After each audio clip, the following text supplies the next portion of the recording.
So the main thing that I'm going to be discussing here on the More tab is the Files page. So if we scroll straight down to the Files page, we can select that. So Files is exactly like we had talked earlier. That is where your RX prescription would go to, where any of your raw data that comes into the Operations Center would go to, and so on and so forth. So we can see what kind of a file it is. So we've got a setup file, we've got a prescription file, we have documentation file here, and we also have a setup file. So let's say we've created a setup file and we want to send it out to a JD-Link enabled machine.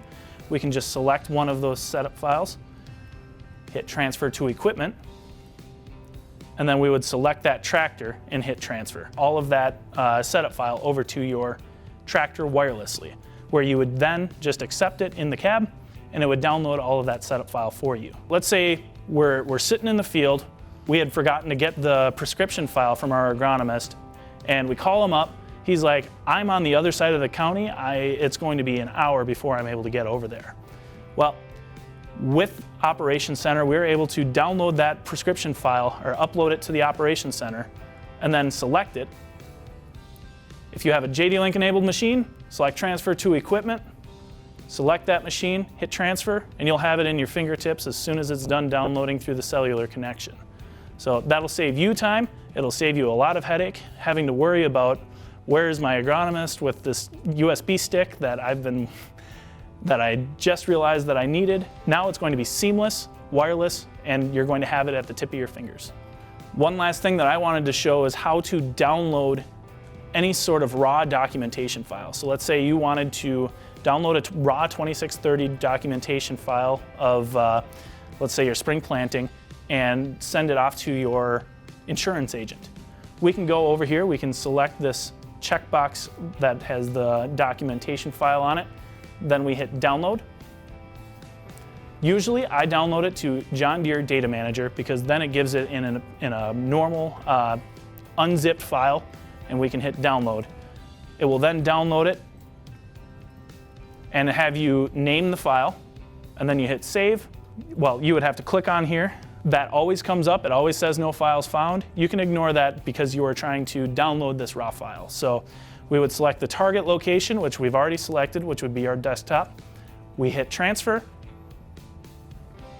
and it will say file transfer complete. So now you've got that raw file of data downloaded to your desktop so that you can either put it on a USB stick for your agronomist or your crop insurance agent, and you'll be able to maybe push it back up to a different platform that you might be more comfortable with working with. So that's how you would do that. We can go ahead and hit X there. Now, let's say we've got multiple setup files and we realize, maybe I want to change that. I wanted to get rid of one of these setup files. So we've got a couple different setup files here. Let's say we wanted to get rid of this planting 21 here. So we check that box, and up at the top, we have the archive. We can select archive. That will clear out that setup file. It'll put it and make it unavailable for you until you either fully delete it or get back to it. So if you want, let's say, okay, I just realized I accidentally deleted something that I wasn't supposed to, or archived that file that you didn't want to, we can go back up here to that archived button, select that on that filter tool. We select that box and we can hit make available, and it'll bring it back to our original files page. Now, for anyone that maybe wants to use this to upload any sort of files, you can upload files through Files Manager as long as it is a zipped file.